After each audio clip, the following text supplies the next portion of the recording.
Hello again, Andy with Handy Andy Handyman, and welcome back to another project run through. I love houses like this. This is a cedar contemporary style home in the Roswell area that we've been called out to do some exterior repairs on. Cedar, you'll see all of our videos. Cedar is the best natural siding you can have on your home. It'll last for 25 years with really relative little maintenance. But one of the challenges that a lot of these cedar houses have is that when they were built, they weren't caulked properly because they typically were stained a dark color. Here it's in a lighter color, so now you can see the voids and the caulk marks, and that's where the cedar's starting to rot. So anywhere you have cedar along the roof line, like right here, we can zoom in a little bit on it, but like this bottom piece, bottom two pieces against the edge of the shingles right here have rotted through, so we can repair those. And we'll go back with cedar. And so many times we go out to bid jobs like this, and the customer's been told that cedar's the worst siding and they need to have hardy plank. That's just guys trying to sell a quick sale because they can do a $40,000 project here instead of just doing repairs. In this little corner of the house right here, he's got this underground corrugated line. He's got gutter guards in the house that he put on about 4 years ago. And the challenge with gutter guards, if you watch a lot of our other videos, is that you've got to clean that edge every year. If you don't, you're going to have trouble. And he's starting to have now where the water's coming over the top of the gutter guards over the fronts. You'll see it on the back and causing rot to his cedar. In this corner right here, it's been replaced before, but we'll replace this lower 1x4 corner board, and we'll put that as pressure treated just so it won't rot out again. You can see it's starting to rot at the bottom. The boys will just add a nail to this bottom row of cedar siding right here. For some reason, this is original, but this is OSB. That's 40-year-old OSB that you're looking at. It amazes me that it's held up that long. We'll replace that just with back primed pine. Most everything else here in this area is good. When he gets ready to paint again, he just wants to make sure you caulk every one of these areas. He just had the house pressure washed, and that's what drew his eyes to the rot around the house. On this right side bump out of his office right here, this corner board is rotted all the way up through. You can see the woodpeckers are up at the top and in the middle. Woodpeckers kind of think some of these houses are trees, so they start pecking on them, but on a board like this, it's got some insect activity in it because a few of the boards have started to rot. So we got about 4 pieces of cedar right here, and then we come around the corner here. It's gonna be a little hard to see it through the trees in the sunlight, but this corner board right here through this tree, as you go up through here, you'll see where the woodpecker's been all over it. So we'll replace that entire strip right there. Right side of the house is pretty good. We come around the back side, and that's really where he was concerned.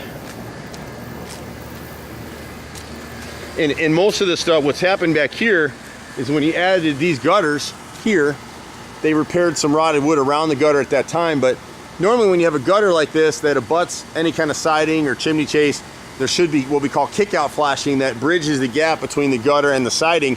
And here they just left it open because with a gutter helmet like this, there's no way to flash with this system. But you just have to remember this edge, when you start to see streaking on these gutters, it needs to be cleaned. You know, we clean those edges once a year. If you clean the edge once a year, they'll work so-so. There's no real solution for gutters, so just remember that. Most of his siding in here is in pretty good shape. We're not gonna be able to see it, but on the right side of this tower chase over here along the roof line, he's got a 5 rows of rotted siding right there. On the chimney right here, he's got 4 rows below the gutter. Part of this corner board right here, we'll replace it all the way up on the left inside. And then he's got a couple pieces rotted above the gutter on this side. He's got 2 rows of rotted siding on the back that we can't see from the roof. And then down here, he's got this cedar cap under here. We got about 6 feet of this siding we'll have to replace. It's got the channel reveal on it. And then here, there's been so much water coming down this chase that it's actually rotted the framing, so much so that this piece of cedar fell off, is what it looks like when the guy hit it with the pressure washer. So we'll actually have to pull this apart and reframe that piece with pressure treated. He's got a couple pieces on the front of the chimney. Most of it's pretty good, but he's got 2 rows right in here, a 3rd row right here. So I think he's got 4 rows on the front of the chimney that need to be replaced. This piece that's split up here, I don't know the camera's gonna pick it up. Down here at the bottom again, because with this gutter system, the water is splashing down at the bottom and it's getting this bottom row all the way across, and then 6 feet on the 2nd row and about 2 feet, starting from 2 foot right there where my finger's making a line, 6 feet out to the next piece right about there, and then the bottom row all the way across. It's got a little more rot on the upper edges up here. There's a window above this chimney that we'll need to address. I can't really see it from here. And then the chimney cap here is leaking. We just need to seal around it again. So we're one of the few companies that'll still work on cedar, still recommend cedar. it's gotten harder to find the materials. If you have someone working on your house installing cedar, make sure they drill pilot holes before they nail or screw that siding in, because otherwise they'll split it. And over time, with those nail splits, that's how the cedar starts to deteriorate. We've been doing this stuff in Atlanta for 25 years now. It's hard to believe. Been out here a long time, brother and myself. We pretty much do anything. You can find us at HandyAndyFixit.xyz, or you can reach us at 770-912-2829. I'm Andy. See you at the next house. Bye for now.